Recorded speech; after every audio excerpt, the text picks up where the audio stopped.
ஜெஃப்னா கலரி சொந்தங்களுக்கு இனிய காலை வணக்கம். இலங்கையில் நாளாந்தம் வெளியாகும் பத்திரிகைகளின் முக்கிய செய்திகளை பற்றி பேப்பர் டைம் நிகழ்ச்சியூடாக பார்த்து வருகிறோம். அந்த வகையில் 14ஆம் தேதி ஜூலை மாதம் 2024ஆம் ஆண்டு வெளியான பத்திரிகைகளின் முக்கிய செய்திகளை பற்றி பார்க்கலாம்.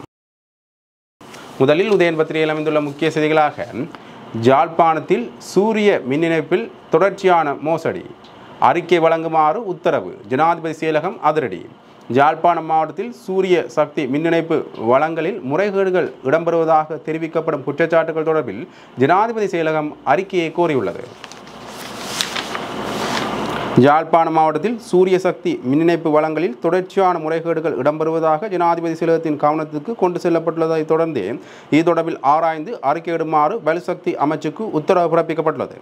யாழ்ப்பாணத்தில் எங்கும் பிராந்திய மின் இணைப்பு பொறியாளர்கள் காரியாலயத்தில் சூரிய சக்தி இணைப்பு அனுமதிக்கான விண்ணப்பங்கள் சமர்ப்பிக்கப்படும் போது முறைகேடான விதத்தில் அனுமதிகள் வழங்கப்படுவதாகவும், மிக நீண்ட காலமாக விண்ணப்பித்தவர்களின் ஆயிரக்கணக்கான விண்ணப்பங்கள் வேண்டுமென்றே கிடப்பில் போடப்பட்டுள்ளன என்றும், இவை குறித்து மின்சார சபையின் பொது முகாமையாளருக்கு முறைப்பாடு செய்த வாடிக்கையாளர்கள் பழிவாங்கப்படுவதாகவும் ஜனாதிபதியின் குறைகள் அதிகாரிக்கு முறைப்பாடு செய்யப்பட்டிருந்தது. இதனையடுத்தே குறித்த விடயம் தொடர்பில் சுயாதீன விசாரணைகளை மேற்கொண்டு அறிக்கையிடுமாறு ஜனாதிபதியின் செயலாளரால் மின்சக்தி மற்றும் வலுசக்தி அமைச்சின் செயலாளருக்கு அறிவுறுத்தப்பட்டுள்ளது என்றவாறாக அந்த செய்தி காணப்படுகிறது. முதற் பக்கத்தில் அமைந்துள்ள மற்றொரு முக்கிய செய்தியாக, சீன அரிசியின் உதவியால் பிரதமரை அறிந்த மக்கள், ஜேவிபியின் முக்கியஸ்தர் சந்திரசேகரன் நேற்று விளாசல். சீன அரிசியை வழங்க வடக்குக்கு வருகை தந்ததன் மூலம்தான் நாட்டின் பிரதமர் ஜார் என்று வடக்கு மக்கள் அறிய முடிந்தது என்று ஜேவிபியின் ஜாழ் மாவட்ட அமைப்பாளரும் நாடாளுமன்ற முன்னாள் உறுப்பினருமான சந்திரசேகரன் தெரிவித்தார். ஜாழ்ப்பாணத்தில் நேற்று இடம்பெற்ற ஊடக சந்திப்பின் போதே சந்திரசேகரன் இவ்வாறு தெரிவித்துள்ளார். அவர் மேலும் தெரிவித்துள்ளதாவது, மஹிந்த ராஜபக்சக்களின் அமைச்சரவையில் முக்கியமான இடத்தை வகித்தவர் தினேஷ் குணவர்த்தன. வடக்கின் வசந்தம் என்று அன்று கூறியவர்கள் இன்று சீன அரசின் மூலம் வடக்கின் வசந்தத்தை ஏற்படுத்த பார்க்கிறார்கள். ரணில் விக்ரமசிங்க, மைத்திரிபால சிறிசேன இணைந்து ஆட்சி அமைத்திருந்த காலத்தில் தினேஷ் குணவர்த்தன உட்பட பலர் ரணிலை பட்டப்பகலில் கொள்ளையிட்ட கள்வர் என்றனர். இன்று அவர் ரணிலின் காலை நக்கி பிரதமராக இருக்கின்றார்.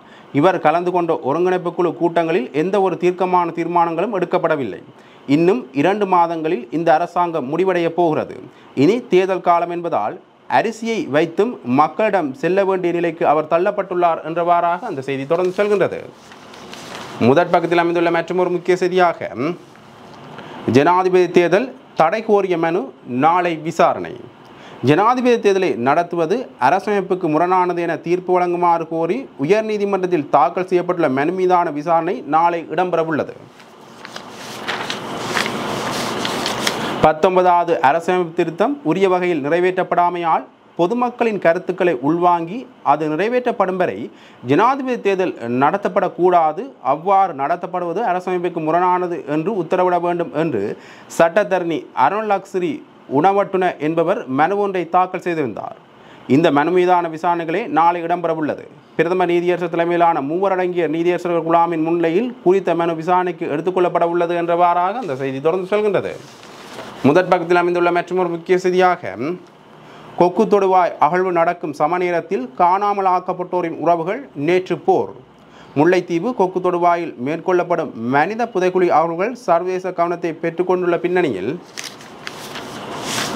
காணாமல் ஆக்கப்பட்டவர்களுக்கு என்ன நடந்தது என்பதை வெளிப்படுத்த கோரி அவர்களின் உறவுகளால் நேற்று போராட்டம் நடத்தப்பட்டது.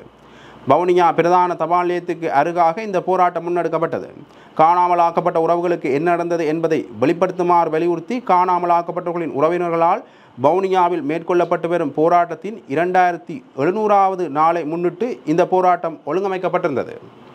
காணாமல் ஆக்கப்பட்ட எங்களின் உறவுகளுக்கு என்ன நடந்தது என்பதை வெளிப்படுத்த வேண்டும். காணாமல் ஆக்கப்பட்டவர்களின் விவகாரத்தில் சர்வதேச நீதியை தேவை.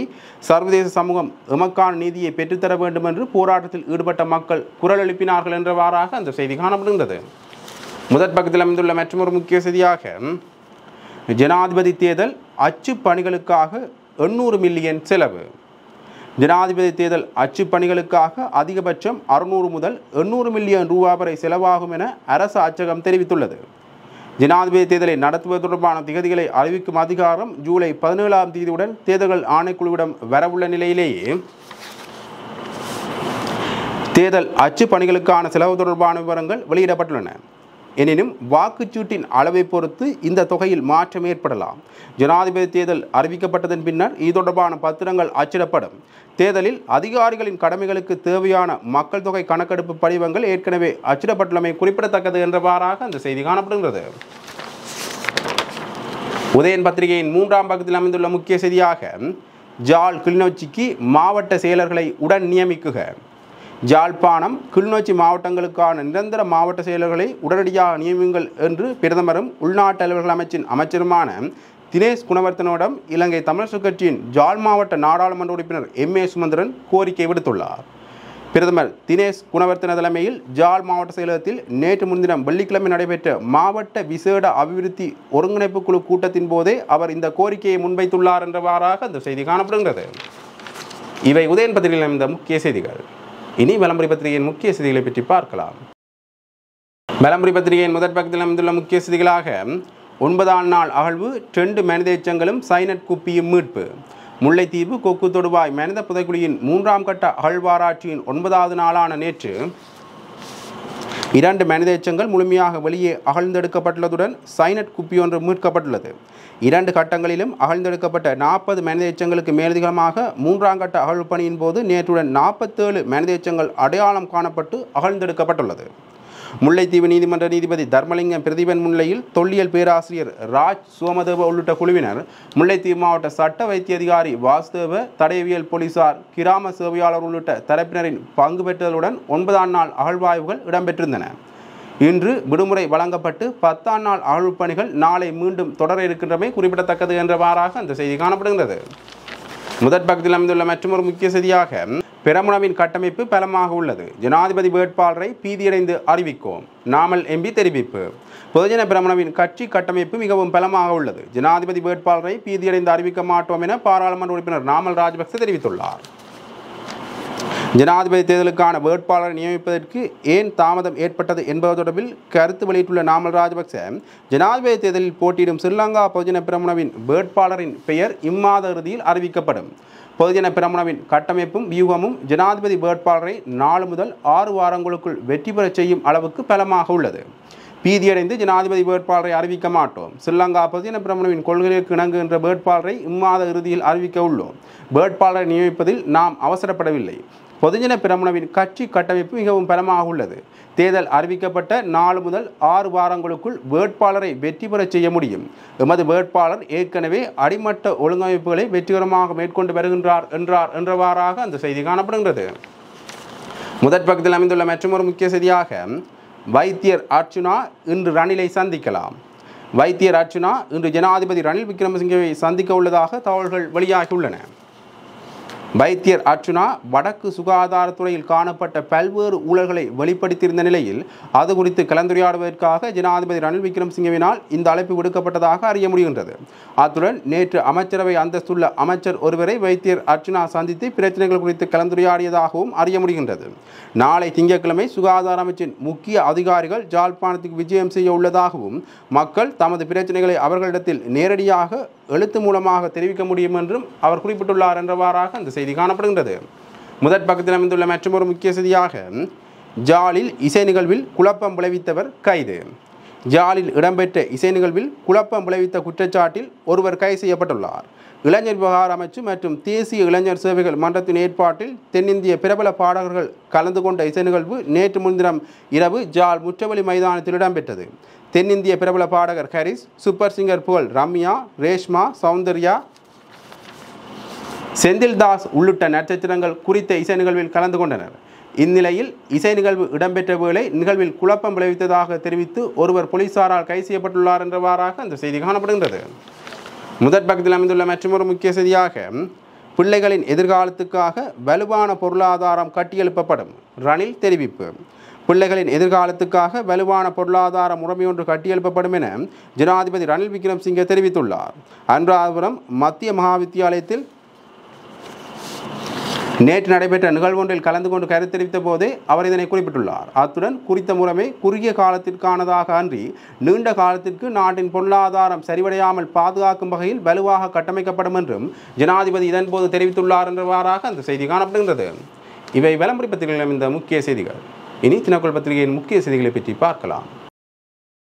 தினக்குரல் பத்திரிகையின் முதற் பக்கத்தில் அமைந்துள்ள முக்கிய செய்திகளாக மாகாண சபை தேர்தலை உடனடியாக நடத்தி அதிகாரத்தை வழங்க இந்தியா உதவ வேண்டும். இந்திய உயர்ஸ்தானிகருடனான சந்திப்பில் ஜனநாயக தமிழ் தேசிய கூட்டணி கோரிக்கை. வடக்கு கிழக்கு எதிர்வரும் 5 வருட காலப்பகுதியில் பொருளாதார ரீதியில் உச்சநிலைக்கு கொண்டு வருவதற்கு இந்தியா தேவையான உதவி திட்டங்களை மேற்கொள்ளும் என இலங்கைக்கான இந்திய உயர்ஸ்தானிகர் சந்தோஷ் ஜா தெரிவித்துள்ளார். அத்துடன் மாகாண சபை தேர்தலை நடத்துவது தொடர்பில் இந்திய அரசாங்கத்தை வலியுறுத்தும் எனவும் அவர் குறிப்பிட்டுள்ளார். ஜனநாயக தமிழ் தேசிய கூட்டணிக்கும் இந்திய உயர்ஸ்தானிகருக்கும் இடையிலான சந்திப்பு நேற்று முன்தினம் வெள்ளிக்கிழமை மாலை கொழும்பில் இடம்பெற்றது. இந்திய உயர்ஸ்தானிகரின் அழைப்பின் பேரில் இந்த சந்திப்பு நடைபெற்றது. இச்சந்திப்பில் ஜனநாயக தமிழ் தேசிய கூட்டணியின் சார்பில் அக்கட்சியின் ஊடக பேச்சாளர் சுரேஷ் பிரேமச்சந்திரன், பாராளுமன்ற உறுப்பினர்களான செல்வம் அடைக்கல்நாதன், கோவிந்தன் கருணாகரம், மாகாண சபை முன்னாள் அமைச்சர் சிவனேசன் மற்றும் முன்னாள் போராளி கட்சியின் தலைவர் வேந்தன் ஆகியோர் கலந்து கொண்டிருந்தனர். சுமார் 1.5 மணி நேரம் நடைபெற்ற இச்சந்திப்பில் எதிர்வரும் ஜனாதிபதி தேர்தலில் தமிழ் பொது வேட்பாளரை நிறுத்துவது தொடர்பில் சிவில் அமைப்புகள், தொழிற்சங்கங்கள், வர்த்தக சங்கங்கள் ஒன்றிணைந்து செயற்படுவது தொடர்பிலும் சிங்கள வேட்பாளர்களால் தமிழ் மக்கள் ஏமாற்றப்பட்ட வரலாற்றையும் ஜனநாயக தமிழ் தேசிய கூட்டணி தரப்பினர் எடுத்துரைத்துள்ளனர். எனவே தமிழ் மக்களின் பிரச்சினையை எடுத்துரைப்பதற்கு இத்தேர்தலில் பொது வேட்பாளர் நிறுத்த அமைப்புகள் செயற்படுவதாகவும் குறிப்பிட்டனர். அத்துடன் முல்லைத்தீவில் அவசர சிகிச்சை பிரிவு அமைக்கப்பட வேண்டும் எனவும் வட்டுவாகல் பாலம் புனரமைப்பு மற்றும் கொக்குலாய் பாலம் அமைத்தல் குறித்தும் கோரிக்கை விடுத்தனர். கொக்குலாய் பாலம் அமைப்பதன் ஊடாக திருவோணமலைக்கு முல்லைத்தீவிலிருந்து 40 தொடக்கம் 50 கிலோமீட்டர் தூரம் சுற்றி செல்வது தவிர்க்கப்படும் எனவும் ஜனநாயக தமிழ் தேசிய கூட்டமைப்பினர் தெரிவித்தனர். மேலும் பொருளாதார ரீதியில் வடக்கு கிழக்கை முன்னேற்றுவதற்கு தேவையான உதவிகளை இந்தியா வழங்க முன்வர வேண்டும் எனவும் மாகாண சபை முறைமை நீண்ட காலமாக செயற்படாத நிலையில் உள்ளது. இந்நிலையில் 13வது திருத்தம் குறித்து பேசப்படுகின்றது. முதலில் மாகாண சபை தேர்தலை நடத்துவதற்கு அரசாங்கத்தை வலியுறுத்த வேண்டும் எனவும் குறிப்பிட்டனர். இந்நிலையில் உயர்ஸ்தானிகர் காங்கேசன் துறை அபிவிருத்தி, பலாலி விமான நிலைய விஸ்தரிப்பு, பருத்துறை மீன்பிடி துறைமுகம் அமைத்தல், மன்னார் ராமேஸ்வரம் பாலம் அமைத்தல் மற்றும் திருவோணமலையில் மேற்கொள்ளப்பட உள்ள இந்திய அபிவிருத்தி குறித்தும் குறிப்பிட்டார் என்றவாறாக அந்த செய்தி தொடர்ந்து செல்கின்றது. முதற் பக்கத்தில் அமைந்துள்ள மற்றொரு முக்கிய செய்தியாக வெளிநாட்டு மொழிகளை கற்பிக்க 500 ஆசிரியர்கள் நியமனம். கொரிய, ஜெர்மன், பிரெஞ்சு, ஹிந்தி, சீன மற்றும் ஜப்பானிய மொழிகளை கற்பிக்க 500க்கும் மேற்பட்ட ஆசிரியர்கள் பணியில் அமர்த்தப்பட்டுள்ளதாக கல்வி ராஜாங்க அமைச்சர் அருணாசலம் அரவிந்தகுமார் தெரிவித்துள்ளார். நாட்டில் உள்ள 19 கல்வியியல் கல்லூரிகளையும் பல்கலைக்கழகங்களாக மாற்ற எதிர்பார்ப்பதாகவும் அவர் குறிப்பிட்டுள்ளார். ஜனாதிபதி ஊடக மையத்தில் நடைபெற்ற ஊடகவியலாளர் சந்திப்பிலேயே அவர் இந்த விடயங்களை கூறியுள்ளார். கல்வியியல் கல்லூரிகளை பல்கலைக்கழகங்களாக மாற்றுவதுடன் அதன் மூலம் கல்வியியல் கல்லூரிகளில் இணையும் 5000 மாணவர்களின் எண்ணிக்கையை 7500ஆக அதிகரிக்கவும் எதிர்பார்க்கப்படுகின்றது என்று அவர் குறிப்பிட்டுள்ளார் என்றவாறாக அந்த செய்தி தொடர்ந்து செல்கின்றது. முதற் பக்கத்தில் அமைந்துள்ள மற்றொரு முக்கிய செய்தியாக மக்கள் கடல் உணவை நுகரும் அழகு வெகுவாக குறைகிறது. எதிர்காலத்தில் நிலைமை மேலும் மோசமாகலாம். அன்னராசா தெரிவிப்பு. இலங்கையில் தனிநபர்கள் உண்ணும் கடலுணவின் அளவு குறைவடையும் நிலையில் பொறுப்பு வாய்ந்த துறையினர் இது தொடர்பில் ஆய்வுகளை மேற்கொள்ள வேண்டும் என ஜாழ் மாவட்ட கடற்தொழிலாளர் சமாசத்தின் முன்னாள் தலைவர் அன்னராசா கூறியுள்ளார். வடமாகாண மக்களுக்கு தடையற்ற கடலுணவு கிடைக்கச் செய்தல் என கருத்துப்பட ஜாழ் வீரசங்க மண்டபத்தில் நேற்று இடம்பெற்ற கலந்துரையாடல் ஒன்றில் கலந்து கொண்டதன் பின்னர் ஊடகங்களுக்கு கருத்து தெரிவிக்கும் போதே அவர் மேற்கண்டவாறு கூறியுள்ளார். இதன்போது அவர் மேலும் கூறுகையில், கடந்த 2015ஆம் ஆண்டில் தனிநபர் ஒருவர் சுமார் 31 கிலோ கடலுணவை உண்டிருப்பதாக தரவுகள் காட்டுகின்றன. ஆனால் 2023ஆம் ஆண்டில் ஒரு தனிநபர் சுமார் 18 கிலோ கடலுணவையை உண்டிருப்பதாக தெரிய வந்திருக்கின்றது. இது கடலுணவின் நுகர்வின் அளவு மக்களிடத்தில் குறைந்து கொண்டிருப்பதை காட்டுகின்றது என்று அவர் குறிப்பிட்டுள்ளார் என்றவாறாக அந்த செய்தி தொடர்ந்து செல்கின்றது. முதற் பக்கத்தில் அமைந்துள்ள மற்றொரு முக்கிய செய்தியாக இலங்கையின் மதுபாவனையால் 165 மில்லியன் வருமானம், 237 மில்லியன் செலவு, ஒரு நாளில் 40 பேர் இறப்பு, மதுசாரம் மற்றும் போதைப்பொருள் தகவல் மையம் தெரிவிப்பு.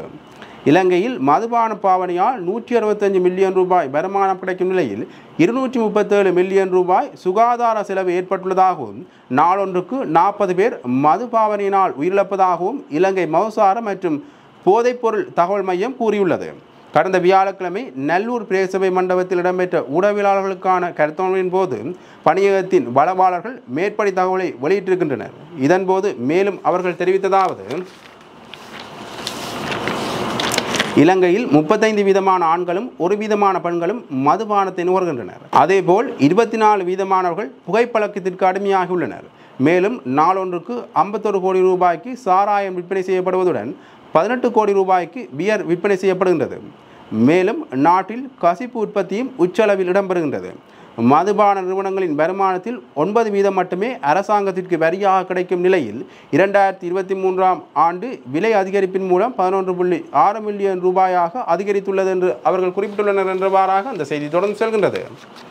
இவை தினகோல் பத்திரிகையில் இந்த முக்கிய செய்திகள். இன்று வெளியான பத்திரிகைகளின் முக்கிய செய்திகளை பற்றி பார்த்தோம். தொடர்ந்தும் பத்திரிகை செய்திகளை அறிந்து கொள்ள பேப்பர் டைம் நிகழ்ச்சியுடன் இணைந்திருங்கள். நன்றி, வணக்கம்.